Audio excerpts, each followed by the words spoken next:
It is Locked On NBA Game Night. I'm Wes Goldberg here with Swipa. Coming up, the Thunder beat the Celtics in one of the most anticipated games of the regular season, and the Thunder, they might have established themselves as the NBA's team to beat, plus more trouble brewing in Golden State. All of that and more on Locked On NBA Game Night. Let's jump in. When that final buzzer rings, you know it's time for Locked On NBA Game Night. All the post-game reactions to every game across the league, every single night, with insights only the hosts at Locked On can provide. It's the true NBA fans' one stop for all the action. Every game, every night. It's Locked On NBA Game Night. Tipping off now. Welcome to Locked On NBA Game Night. Every game, every night in 30 minutes. Wes Goldberg here with Swipa. However, you're tuning in on YouTube or your favorite podcast app. Thanks for making Locked On NBA your first listen every day. Today's episode is brought to you by FanDuel. From big upsets to game-winning drives, the NFL playoffs are better with FanDuel. New customers can bet $5 and get $200 in bonus bets, guaranteed, win or lose. Visit FanDuel.com to get started. Fun show for you today on this Sunday night. The Cavaliers keep rolling. The Jazz enjoy a nice trip to Florida, and the Warriors get some tough injury news. But let's start, Swipa, in Oklahoma City, where the Thunder beat the Celtics 105-92 in one of the most anticipated games of the regular season. Two heavyweights, two NBA Finals favorites to come out of their conference. And this was about as good a matchup in terms of the situation as you can get. Neither of these teams on a back-to-back. Both of them mostly healthy, right? Drew Holiday, Kristaps Porzingis, Jaylen Brown back for Boston. Most of the Thunder guys were out there. They were still without Chet Holmgren, no Alex Caruso, but it felt like we really had a really good chance to kind of see both of these teams at their best. And Swipa, on Friday, we did the show. I said the Thunder were the team to beat. You disagreed. You said it was still Boston. Yeah. Do you still think that after this one? Yeah, I mean, I think, again, my method is until you get beat, you know, and when it matters most, you're going to be at the top of the West or top of the league. But I'll say this about OKC. I think that they have the most devastating quality this year of any team in the NBA, and I think that is their mediocrely great defense. And I say that because their defensive playmaking is insane. The level of pressure that they're able to put on you, because in the first half, Boston was having their way. They had a 10-point lead going into the half, and it honestly looked like this was going to be a game. It might have not have been a blowout, but this definitely was going to be kind of a nip and tuck game the rest of the way. But Wes, I think it's a sign of greatness when you're playing versus an elite team, and when you're trying to distinguish yourself and you're trying to do things that put you in the running to be the best team in the world. They held Boston to 17 assists and 16 turnovers today.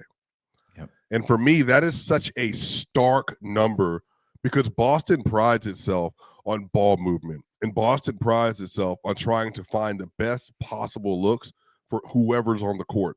And in the second half, OKC, led by Shai Gilgeous-Alexander, led by some terrific defense by Isaiah Hartenstein, they just put a mind-melting defensive display together and holding the Boston Celtics to 27 points. Oh, not in the third quarter, not in the fourth quarter. They held Boston to 27 points in the second half, Wes. Yep. And the pressure they put on Jaylen Brown, the pressure they put on an MVP candidate in Jason Tatum. Jason couldn't hit a shot in the paint.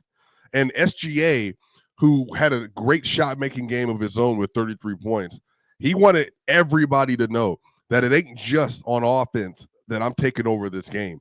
Jason Tatum had a fast break, open opportunity to get a layup, and SGA swatted it off the backboard, and then OKC goes down and scores on the other end.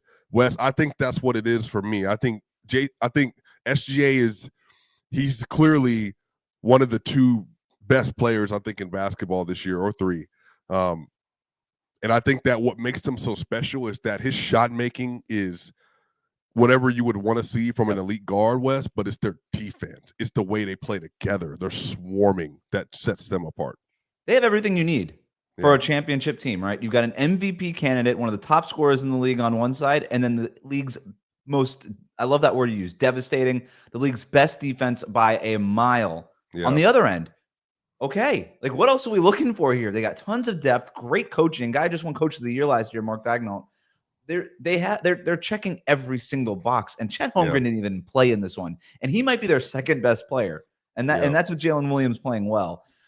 This was Oklahoma City's 15th straight win. I have no idea how many more they're going to win. We're going to touch on that a little bit later on in the show, but any debate of Shai Gilgeous-Alexander versus Jason Tatum to me is over with this. Not just this game, and I'm not even trying to overact to this game. This season, he was the best player on this court by a mile. He had a huge three-pointer late in this game. He had that chase down block on Jason Tatum that you already mentioned. That's going to be the moment or one of the big moments in a big spot in his MVP highlight reel, right? That's him doing it against the other team's star. He like daddied that guy. It was crazy. You already mentioned the defense, but again, kind of going back to that star versus star thing, the Oklahoma City Thunder swarm, right? They're not an overly big defensive team, right? Like they've got some size with Isaiah Hartenstein, Chet Holmgren, but they don't play huge across every position. But they swarm to the ball. They double and triple team at the right moments. They force the ball out of your hands, but they don't even just pick on like the weaker players. When you talk about those turnovers, they're forcing turnovers from the opponent's best players. Yeah. Jaylen Brown had 3 turnovers in this game. Tatum had 2. Kristaps Porzingis had 4. Kristaps Porzingis, who was supposed to be this like mismatch nightmare, was a -17 in this game because the Thunder are able to just mitigate what all these teams want to do so well. And it's really easy to mitigate what an opposing offense wants to do well when you're just straight up taking the ball away on 20% of possessions. It's like, hey, you want to try to get to this thing? Well, you can't because we have the ball now. Yeah. So I am all in on the Thunder as a championship team. They play with poise. Like if you want to nitpick one thing, it's their youth. They play more poised than a lot of the teams that they're playing. They were more poised than Boston down the stretch of this game. Well, they did the same thing to the Knicks. They did just the other night. Get down double digits, and then eventually you start clamping up in the second half. And we talked about that. And I said, where was Karl-Anthony Towns? Where was Jason Tatum? Yeah. I mean, honestly, today the team and the thing, Wes, it wasn't even like the game script was completely out of hand. Mm-mm. Like I'm talking about, it was like a 6-point deficit at one point inside the fourth quarter, and it just didn't matter. Like I think the team, they just got rattled. And I think that's the thing that stands out the most. I mean, Wes, I'm even looking at this game log right now. It wasn't like the game was like crazy out of hand. No, they tied it. They tied it at 85 in the fourth quarter. Let's hear from John Corrales. It sounds like we're talking about the Celtics part of this. Boston Celtics second half just completely fell apart under a very physical, aggressive OKC defense. The first half was great for the Boston Celtics, but in the second half, 15 points in the third quarter, 12 points in the fourth. A weird quirk for the Celtics. Jaylen Brown, Derek White, Drew Holiday, Peyton Pritchard, Sam Hauser, all scoreless in the second half as the Celtics went ice cold. Nothing was working. They couldn't hit a three. Their spacing was terrible. But I think the Celtics defense did enough. In fact, it was tied at 85 in the fourth quarter. And for a few minutes, the Celtics couldn't score, but they still were only outscored by 6. It wasn't until the last 2.5 minutes when Lou Dort hit a couple of threes that the Thunder really pulled away and the Celtics kind of fell apart in the last 2.5 minutes. Again, credit to the Thunder defense, but the Celtics defense was there. The offense, even the shots that they did generate, they did get some decent looks. They couldn't knock it down. If they'd hit a couple of those shots from the 5-minute mark down to the 3-minute mark, maybe this would have been a different game. They had their opportunities. They just couldn't cash in. Yeah. Oh, you know what? We just missed shots. It always sounds like every time the Celtics lose we just missed shots. I'm sick of it, man. I really am. 11 of 18 of their shots in the fourth quarter were 3-pointers. They missed 9 of them. The best, Jason Tatum was boxed up, and their best stuff was when Jason Tatum could shake loose. He had a nice turnaround 2-pointer. He went 4 for 4 from the free throw line. I understand that they do the math problem and stuff like that, but when it's not working, they just don't have that other gear. And if people want to complain about the NBA and the three-point shooting and stuff, if you're only watching the Boston Celtics, I get it, because you're supposed to be this great team, and you don't have another note to play when the three ball isn't going in. I understand doing it for the first 3 quarters, but they shot under 20% from beyond the arc in this game. Yeah. Go to something else. Again, a ton of credit to OKC's defense. Maybe they just couldn't do it, but every time we do this, Swipa, and the Celtics lose, and we had to hear from John Corrales, it's all, we had the shots, we just didn't make them. Yeah, I will say that I think I'm giving most of the credit to OKC, and I think what people have to realize, I saw some Celtics media bringing up how physical it was, and I'm saying, well, honestly, that's just kind of the Western Conference, and I'm not trying to belittle anything, but the Wolves play that way. The Nuggets are physical; they lead the NBA in free throw attempt. The Lakers are physical, like the Thunder are very physical. The Rockets are physical. That's just the way it's played, and I think like when you're playing versus a team that they can get in your chest on every possession, Wes, like the Thunder can, there's something that you have to be able to, there has to be a counterpoint. Like you either got to get physical with them or you got to be able to turn the physicality against them, more than likely have to run in transition and eliminate some of those half-court settings. But Wes, like I said, Tatum couldn't drive by nobody. Brown stopped driving by people in the second half. Sam Hauser, Peyton Pritchard, again, Cason Wallace, we got Lou Dort, we got SGA, we got a bunch of dudes like J-Dub. Yeah. Go ahead and try. And then by the time you even try to get to a good shot attempt, there's 7 seconds left in the shot clock, and we got Isaiah Hartenstein protecting the rim. I enjoyed this one. I'm not even going to hide it, Swipa. I enjoyed this one. Could be our finals preview there, but moving on, the Warriors will be without Jonathan Kuminga for a while, and it's something that could change their stance when it comes to trading for a star player. We'll talk about that next here on Locked On NBA Game Night.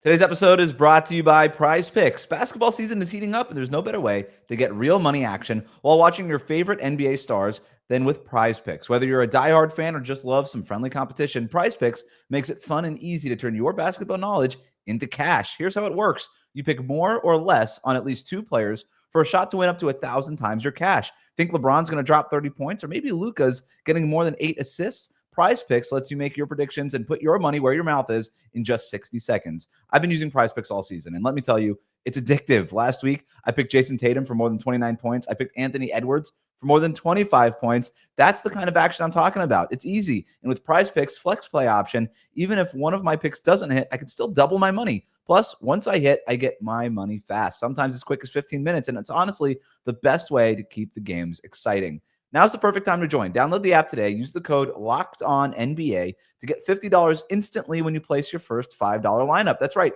No need to win to get that bonus. It's guaranteed. Prize Picks. Run your game.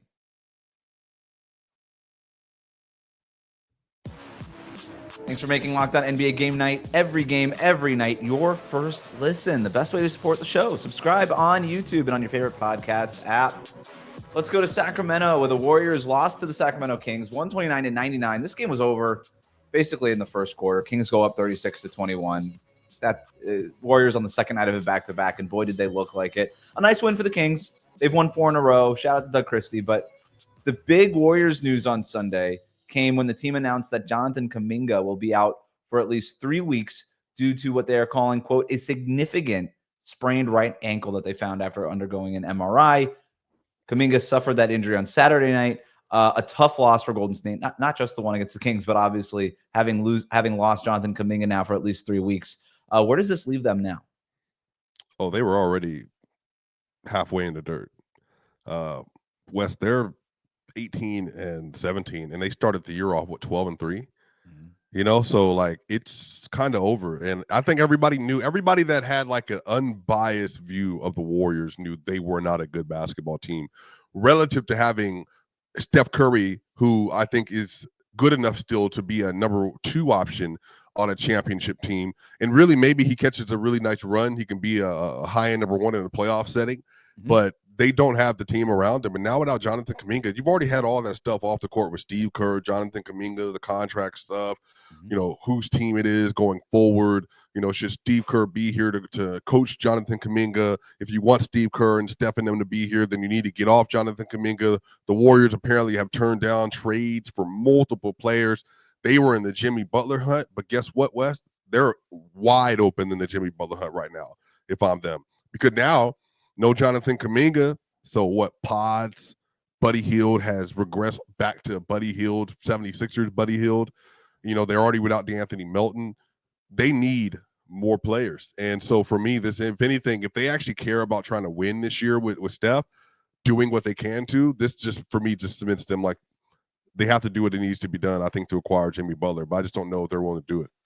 The Athletic reported on Sunday that they are backing off the Jimmy Butler sweepstakes, but that's now, right? Things change. The trade deadline, we got a month, right? 2 weeks from now, and things are still going poorly. They could say, you know what? Let's revisit this Jimmy Butler situation. Miami still hasn't moved him.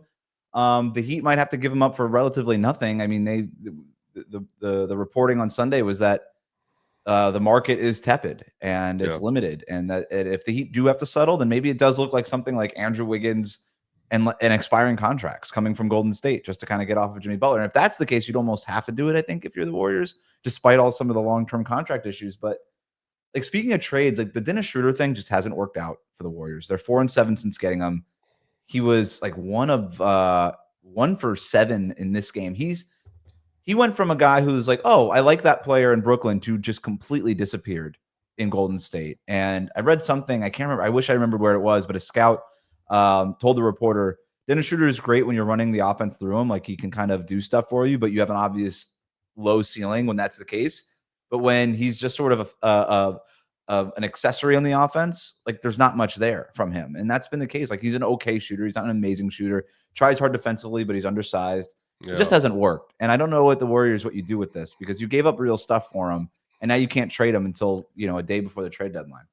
He's averaging 10, 4, and 2, and he's shooting 32, 28, 75 splits. Yeah.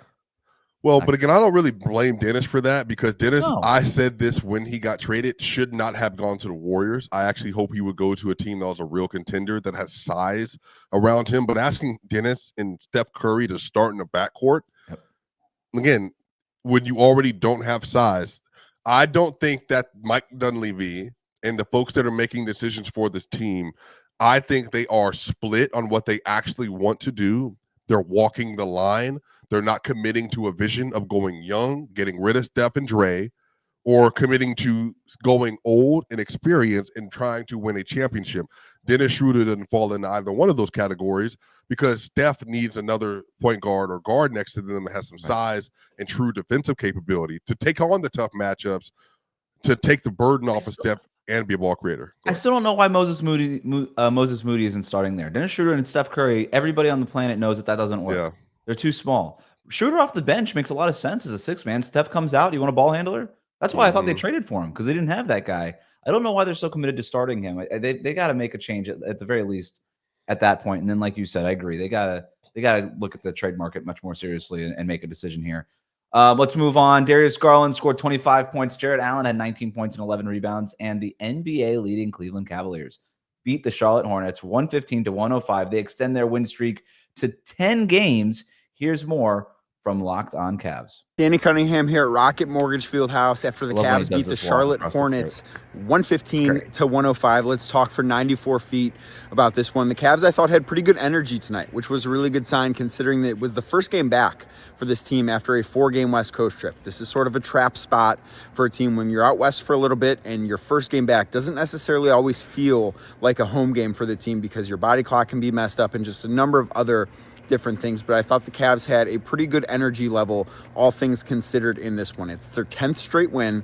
All 10 wins have been by at least 10 points. The Cavs have lost 1 game since the month of December started. They've been one of the best teams in basketball. The other best team in basketball, Oklahoma City Thunder, they beat Boston tonight, and now they're coming here Wednesday night for a game between the 31-4 Cavaliers and the 30-5 Oklahoma City Thunder. This should be one of the best games in the NBA all season. It will certainly be a game that is viewed as a measuring stick game for the Cavs, so we'll see how that one plays out, but certainly a big test. Could be an NBA Finals preview. I will talk to you guys after that one.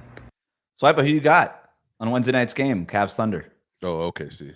Yeah, I'm always going to lean on defense. And the Cavs, funny story about them, their interior defense is obviously really good because evident them, but their overall defense isn't as good as you would think it would be. Yeah, I think Shade's going to Darius Garland and Donovan Mitchell and whoever you want to switch on to him, it's going to cook. Their defense is going to be hellacious. Isaiah Hartenstein's going to be hellacious in that matchup. J-Dub's defense has been incredible this year. I would even argue he's been a little bit better defensively than been offensively this year. Yeah, I'm taking OKC just because right now they just have the formula, even when we don't shoot well. Like, I got something you don't have. Yep, and this is the league's #1 rated offense in the Cavaliers versus the league's #1 rated defense in the Thunder. I'm a little disappointed we're not doing game night on Wednesday night, Swipe, but that one's going to be so much fun to talk to watch and react to. But that's going to be a great one. Check out Locked On Warriors, Locked On Kings, Locked On Cavs, and Locked On Hornets for more on these games. But coming up, Swipa, do you believe in the Rockets? Today's episode of Locked On NBA Game Night is brought to you by FanDuel. From big upsets to game-winning drives, the NFL playoffs are better with FanDuel, because right now new customers can bet $5 and get $200 in bonus bets guaranteed. That's $200 in bonus bets, win or lose. The FanDuel app gives you everything you need for live bets, same game parlays, and so much more.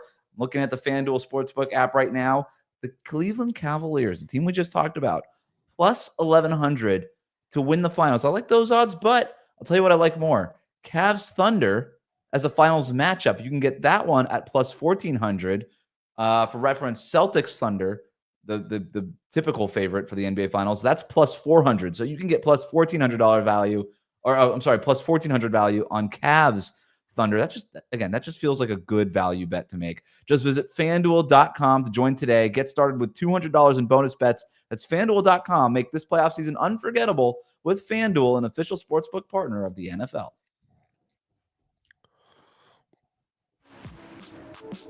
Locked On NBA Game Night, every game, every night, 30 minutes. We are recording this on the same night, Swipa, as the Golden Globes. So let's play our game, Big Picture, where we go through the final few games of the night and ask our big picture questions. You talking to me? We'll start in Houston, where the Lakers had the ball down 3 with 7 seconds remaining, but Fred VanVleet steals the inbounds pass. The Rockets secure a 119-115 win.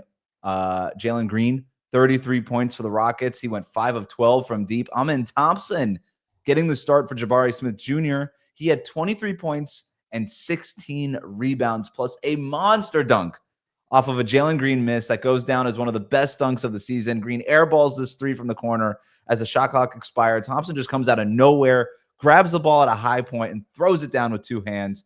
A good win for the Rockets, but we're going big picture here. You talking to me? Swipe, the Rockets are in second place in the West. Do you believe in them as a legitimate title team? No, but they're the OKC Thunder, but not as good defensively and without the top end talent and Shai Gilgeous-Alexander. So no, not the head of the. I agree. They don't have that head of the snake, right? They remind me of a young team that plays really hard, well coached, relatively healthy despite this Jabari Smith Jr. thing. Yeah. We've seen teams like this in the past. Sacramento, even 2 years ago, they were young, healthy, had a system, and they stuck to it. That's the kind of thing. Those systems get you through a regular season, but it's the improv that kind of gets you through the postseason. I don't know that this team has that improv ability the way that somebody like the Thunder has with Shai Gilgeous-Alexander, even Jalen Williams to a lesser degree. Yeah. Meanwhile, Utah picks up their second straight win, defeating the Orlando Magic 105-92. Bryce Sensabaugh, first time I've ever said him on this show, had 27 points off the bench. Walker Kessler, 17 rebounds in this game. The Magic struggle to get much going offensively. They're still dealing with all these injuries, shot under 36% from the field. Here's David Locke on Utah's trip through Florida. A night after the Utah Jazz went to Miami, led by 40 and won by 30, they came to Orlando, but were without Keontae George, Lauri Markkanen, John Collins, and Jordan Clarkson.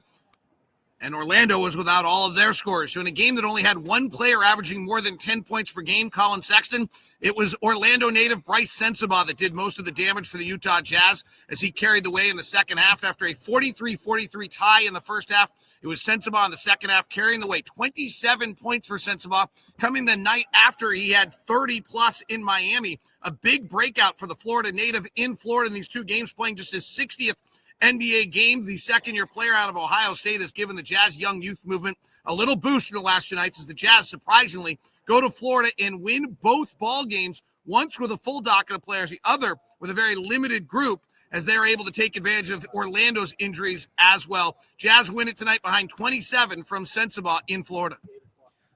Nice trip to Florida. They could have beaten the Miami Dolphins the way the Dolphins played on Sunday, too. They could have added a third win there. Also, shout out to David Locke, who obviously is the play-by-play voice for the Utah Jazz Radio Network. That is such a play-by-play thing to know, is where Bryce Sensabaugh is from, and to tie that into the analysis. I love that. That's just classic play-by-play masterclass there. But my big picture question to you in regards to the Utah Jazz. You talking to me? If you're a GM from another team, who on this Jazz team are you calling about? Well, I'm calling about all of them. I'm calling about Cody. I'm calling about Lauri Markkanen. I'm calling about Keontae George. I'm calling about Jordan Clarkson. But I don't know like what the Jazz are actually willing to give up. I think Lauri just signed his contract, so obviously, he is not able to be moved. Keontae, I think it's a guard that they're going to build on as a pillar. I love Keontae George. I'm probably the highest on Keontae George to a lot of people in media that aren't directly covering the Utah Jazz. But I think Jordan Clarkson can help a lot of teams, especially with scoring off the bench, and especially if you can put him in a situation where he'll have like competent defenders around him. He can do what he does best. So there's a few players on the Jazz. Colin Sexton, obviously, is another one that I will absolutely make calls about. To me, it would be John Collins. I just think he fits a lot of different lineups. He could shoot the three. He's big enough. He's a good rebounder. Could dunk the ball, play over the rim a little bit. Defensively, it's obviously a concern there. But if you, like you said, if you have the right guys around him, I think you could build some interesting lineups, and you can almost have him as a sixth man. Like I kind of love him in almost like a Naz Reid spot, maybe for teams that can kind of facilitate him defensively. And then Colin Sexton is just he's kind of built like a linebacker, gets to the rim, physical, sixth man-y, kind of like an overqualified sixth man, but also could be a starter in the right lineup. So I don't think that's a problem. But yeah, if you can get Walker Kessler, even 10 points, 17 rebounds tonight. I've long been a fan of his, and I think maybe later in his career he'll start experimenting with the three ball a little bit. He did it a little bit in college. Maybe that's something that he could revisit when he gets his feet under him a little bit more in the NBA. But let's go to our final game of the night. The Pelicans controlled things on their way to a comfortable 110-98 win over the Washington Wizards. It's their second straight win as they look to get some momentum going after what's been a rough start to their season. Here's more from Jake Madison of Locked On Pelicans. It's a winning streak for the Pelicans after another big night from CJ McCollum. I'm Jake Madison, host of Locked On Pelicans. After beating the Washington Wizards 110-98, the Pelicans are now on a 2-game winning streak over the Wizards. And after putting up 50 on Friday, CJ McCollum torched the Wizards again, this time for 25 points, going 6 of 11 from 3. It doesn't really matter much for the standings or even draft pick position, but for the city of New Orleans, this was definitely a much-needed winning streak. And after these 2 games, the big question is, has CJ McCollum upped his trade value? The focus might be on a Brandon Ingram deal at the moment, but shedding salary is a pretty high priority for the Pels. CJ's making a bit over $33 million this year, a little bit over $30 million next season. That could be the right number to entice a team in need of vet leadership and shooting. We'll see what happens before the trade deadline. Swipe, we're going big picture. You talking to me? Who should take CJ McCollum? Would I? Who should? 33 years old, 34 years old, $33 million for a non-defensive playing point guard that will absolutely get switch hunted in a playoff setting. Well, when you put it that way. I mean, but I've seen him in the playoffs for years. He had some really good moments, but he's also that's tough. Honestly, like I really, truly don't know. I kind of like him in a spot where you kind of see Fred VanVleet in Houston, veteran leader, kind of with a young team. Like Detroit could use a guy like CJ McCollum. They've got a bunch of length on the perimeter that can kind of cover him up. But I just a guy who could be a professional, show guys. The thing about CJ McCollum is you talk to guys in the league, they adore CJ McCollum. Like he's one of those guys that is just like he's everybody's friend. Everybody kind of looks up to him. A pro's pro. To me, the Pistons make some sense, especially with Jaden Ivey going down. You can use a little bit more of a scoring jolt there, and that's the kind of guy that can kind of help you bolster your spot as a play-in team in the East. Yeah, but then I'm not taking the ball out of Cade Cunningham's hands either. You know what I mean? So. But I just don't think timeline wise, what do you need another older veteran player? You already have Tobias Harris on the roster. I honestly don't know where the trade value could be for a team. But maybe if somebody just feels like they're one CJ McCollum piece away, And as you laid out, probably not a lot of teams feeling that way. Overall, with the Pelicans, they're last place in the Western Conference. Yeah. The fact that they've won a couple of games in a row is nice, but like turning the season around, that's not happening. Like they're not making any real noise in terms of getting into a play-in spot. I do think, unlike some of these other teams at the bottom of their standings, I think it makes sense for the Pelicans to try to win a couple of games here because they have pieces that they actually care about, like Herb Jones. Trey Murphy III has been really good lately. There's players that they obviously care about and want to succeed, and I don't think you want to totally just like dismantle that core or run the risk of kind of ruining any sort of winning culture and creating some bad habits. So like if this team wants to win a few games, I have no problem with it. Yeah, I mean, you never just want to lose just to lose. Even OKC, when they were starting the rebuild, they were losing, but they were competing and then winning, and then they would shut guys down with injuries or whatever. So I think you want to build a winning culture even when you're kind of restarting your franchise. That wraps up Locked On NBA Game Night. Every game, every night. Make sure you're subscribed on YouTube and wherever you get your podcasts.